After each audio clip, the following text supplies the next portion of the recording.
mobile parenting tool, 2018 Honda Odyssey First Drive. Minivans are made for parents, and there's something about having children that changes one's perspective about minivans. What was once an embarrassment becomes an object of desire or a source of quiet pride. Even if one doesn't have kids, certain minivans can be appealing, be they guilty pleasures or not. Take the Chrysler Pacifica, for instance. We're not ashamed to say we think it's a fine vehicle for hauling baggage or bodies, alive ones, of course, or that we found the plug-in Pacifica Hybrid to be downright exciting. Pacifica set a standard for a new generation of minivans at a time when crossovers have nearly cemented themselves as the popular, less embarrassing family vehicle.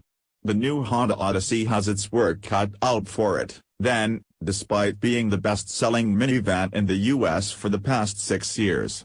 A trip to the Big Island of Hawaii with wife and toddler, and car seat, and stroller, and various toys, and lots of spare diapers, in tow was our test case to see if the Odyssey has what it takes to win over parents. The styling of the minivan is nothing too adventurous, though it's more complicated than the Pacifica.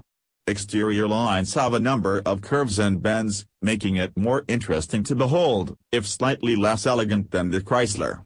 That feeling carries over to the interior of the Odyssey as well.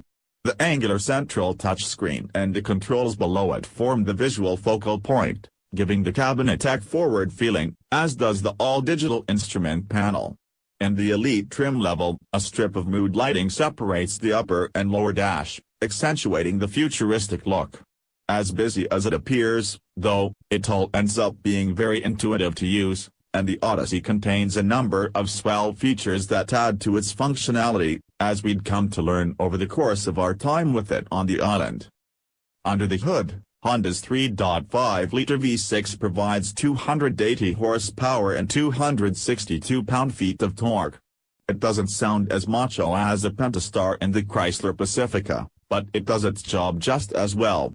Most Odyssey trims mate the engine to a 9-speed automatic transmission, but Touring and Elite instead use a brand new 10-speed automatic.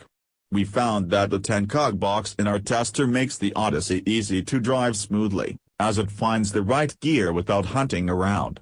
The transmission knows when to hold onto a gear, which makes climbing several thousand feet up the mountains of Hawaii an easy, smooth task.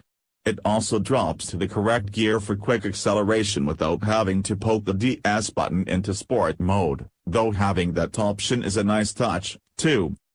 For those who want to take control over swapping gears, the Odyssey is equipped with a pair of paddle shifters mounted to the back of the steering wheel. We found these useful when descending mountain roads, using lower gears to keep the load off the brakes, but with one flaw: in the amount of time it takes to get to a lower gear. The lack of resistance from the engine is long enough that gravity causes the Odyssey to accelerate.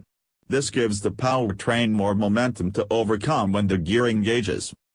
The Odyssey's dual-pinion electronic power steering system has a tighter steering ratio than the outgoing model, with an 18% reduction lock-to-lock. The steering didn't feel any quicker than we expected, but it did feel natural and appropriately responsive. There wasn't much feedback beyond a progressive build-up of weight as we dialed in steering angle, but the Odyssey reacted smoothly to our inputs, again making it easy to drive calmly. Its suspension keeps larger body motions in check, maintaining composure over large bumps and swells, though the Pacifica feels better at soaking up some of the higher-frequency road irregularities. We found that not only was the Odyssey a breeze to drive, despite its size, it was sometimes even, dare we say it, fun as we piloted it a few thousand feet above sea level through the scenic mountain roads of the Big Island. Furthermore, your author's wife noted that it was the least carsick she has ever been as a passenger on curvy roads, in the heat, with the air conditioning on blast, a combination that usually adds up to a lost lunch and the remainder of the day completely ruined. Yeah.